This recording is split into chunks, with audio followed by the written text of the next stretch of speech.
Hello and welcome to Scotty Beast Rider. This is my Triumph Scrambler 1200 XC on a 68 plate, but it's a 2019 model. And I thought I'd give you my thoughts and why I think it's a fantastic bike. Anyway, let's get into it. First of all, I think the thing to notice about this bike is it is absolutely gorgeous. One of the reasons I bought it is because of the looks. Now, I looked at other bikes that would have probably been much better, like the GS, for commuting like I do every day. No chain, so no chain maintenance, anything like that. But for my personal opinion, I went off looks and what I really liked, and this was the bike for me. I just fell in love with it. I have done some modifications, got the tech exhaust. I would have liked maybe the slash cuts, but at the time they were not available, so I got the tech exhaust. Great exhaust. You can't see it from here, but I actually quite like that look because you can see the Öhlins suspension. Anyway, let's start it up so you can hear it. Sounds great.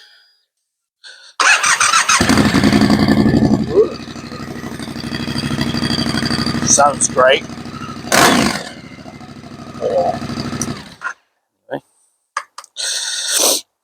Sounds fantastic. I've put a screen on, the unit garage screen. This is perfect for winter or maybe long tours if you don't like the wind on your chest. It does hit you on the helmet, but you get used to it. But actually it's great for winter. It does keep that wind straight off your chest, and I like it. I think it looks pretty good.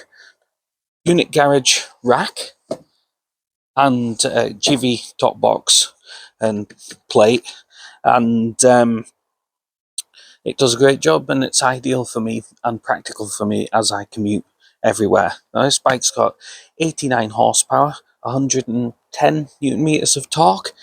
It's more than fast enough. 0 to 60 is 3.9 seconds. Here we go.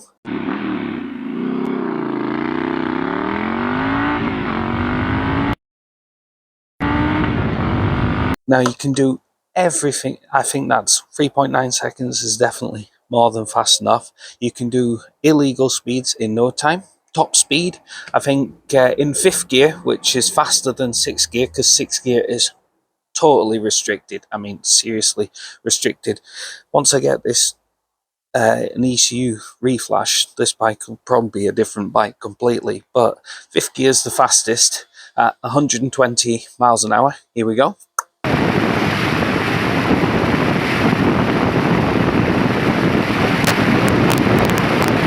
Bike is perfect on the twisties, everything like that. You can belt it past people. Here we go for that.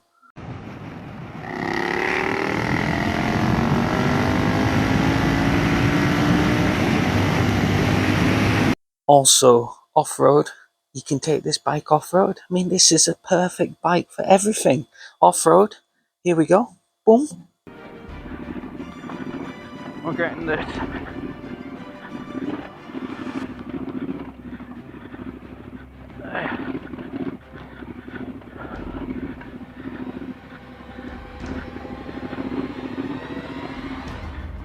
In the mud. Boom.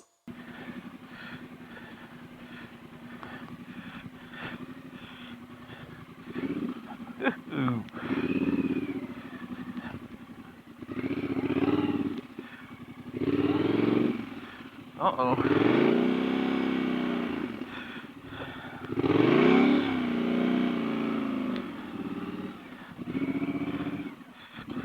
Hey. Woohoo. On the serious twisties, had not pass. Boom.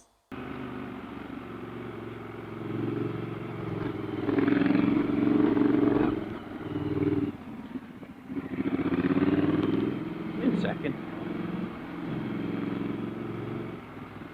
Ooh, that's sharp.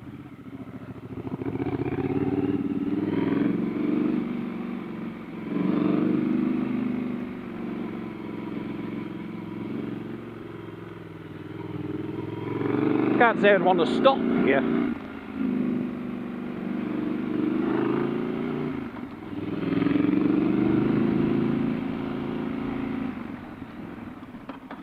Neutral wasn't a good idea.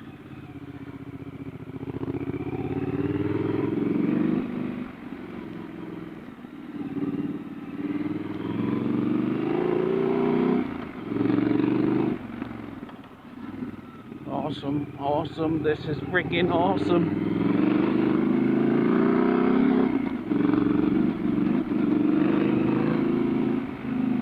Still got my bike in sports mode.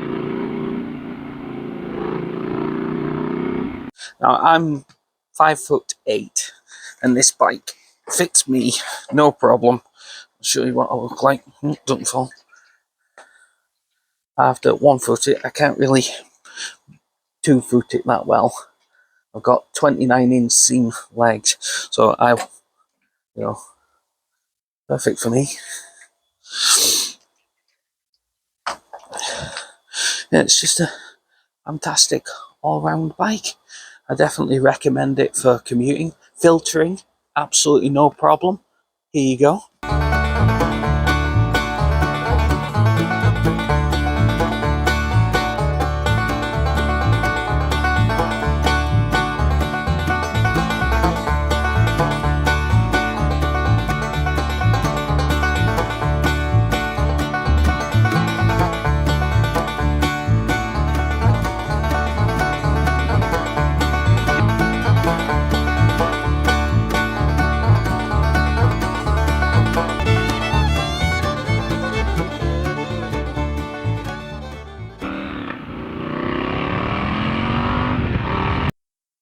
Reliability has been spot on. I've done, how many miles have I done? I've done 7,500 miles. I got it at 3,000 miles not that long ago, 4 months ago. And it's, I've done 4,500 miles on it and not one problem whatsoever. Starts first time, every time. Fantastic bike. Absolutely love it. And it looks superb. Now, what are the negatives to this bike? There's not many. I guess chain maintenance is a negative, I guess, but it's easy to do. But there's no center stand, so you have to use a paddock stand or grease it while walking. And if you need to tighten up the chain, that's actually dead easy. Downside, I guess, the wind protection. As I commute on it, I knew it was a naked bike when I bought it, so wind protection, it's not an issue because that's the bike I bought. If I wanted wind protection, I'd have got a V-Strom or GS or a Sports Tourer, Anyway, one of the biggest downsides to the Scrambler range, the Triumph Scrambler range, is the tyres, the stock tyres. Now, I think they're great in the dry and even alright off-road, but in the wet. Now, I did state on Facebook, actually, that I thought they were good, but actually riding in the rain, especially when it's just rained and it's a little bit greasy, these Metzeler Torrance tyres, I don't think are that great. They are very twitchy in the wet. They don't like it. And yeah, you can have a few moments on them, like with any tyres, but I do think these tyres are good hard wearing tyres if you want longevity, but I think softer rubber on the outside would be better, personally, for everything. Or I know they're 80/20 tyres, but still I think they should be better in the wet than what they are. But still, I haven't had any problems really with them. What else is a negative? Storage is a negative. I did buy the rear rack. Now, I did buy a Givy or Givy, I can't remember how you pronounce it, rear rack to start with. That snapped within a week. I got my money back. I kept the box and the plate, but I sent the rack back because it just snapped. That was not good quality. So I wanted one that actually fit. Took off the other rack that was on the grab rail at the back, and it went in the same spots. And this one has been totally solid, and I've even been off-roading with it on, actually, even with the top box on, and it's totally solid, so I'm really happy with that. Other downsides, cleaning it can be a pain. Actually, it's not very clean at the minute, because I still, I ride it every day. I'm not going to keep it spotless. I'm not one of these riders that can keep it spotless. It's just not me. It's not going to happen. Anything else negative? Yeah, I could do with some heated grips, but that's not really a negative because it didn't come with them. What's it like riding at night? It's totally fine. The lights are great. High beams, excellent. When it's dark and there's no other traffic and it's pitch black, I do think the dipped light isn't enough. It could do with some actual spotlights for just when you're going around corners, because I definitely think spotlights is going to help. Any other negatives? I actually think the seat's pretty comfortable. Even on a long journey, you can slide your butt back. For pillion, which I've taken my wife and my kids, I actually think it's not very good for pillion. The suspension's way too soft. You have to wind it up full. For my wife, who only weighs 60 kilograms, and I had to wind it on full for her. And even then, I was flat-footing the bike, no problem. So actually, I think the stock suspensions, the springs are too soft, I would say. It's fine for just the solo rider, but if you do have pillion, I actually think the springs is definitely too soft. But other than that, I mean, the bike's fantastic. What else can I say? It's got everything. It goes to illegal speeds, no problem. You can get past cars, you can filter, it looks fantastic, you get lots of comments, it sounds great. Even with the stock exhaust, it actually sounds pretty good. Or the heat issue that people complain about, I've ridden it in some, I've been stuck in traffic in some, yes, it can get hot. I just move slightly away from it. It can get hot, but actually it doesn't bother me. In winter, it's great. When I was frozen the other day, almost as cold as today, which is -2, and I'm wearing a short sleeve top. Actually, when the exhaust fan comes on, it's great. It heats your leg up. But I can imagine in some very hot countries that won't be a great thing. But still, in the UK, it's never that hot, so yeah. Other than that, I do think engine guards are essential, especially if you do what I did.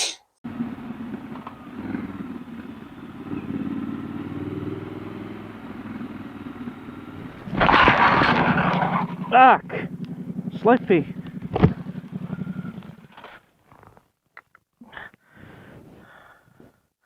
That caught me out.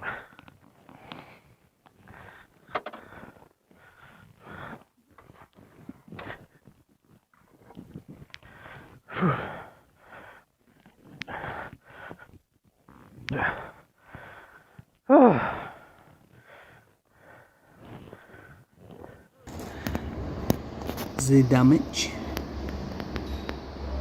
Nothing much. Just a teeny scrape. You can barely see that. Well, you can see it, but yeah. Thank God for them. Nothing on here. Tiny mark here. But that's easy replaced. And the foot peg. There. And there. I forgot to clean the foot peg, but that's alright. Just took a bit of metal off. Steady away. Other than that, not too bad.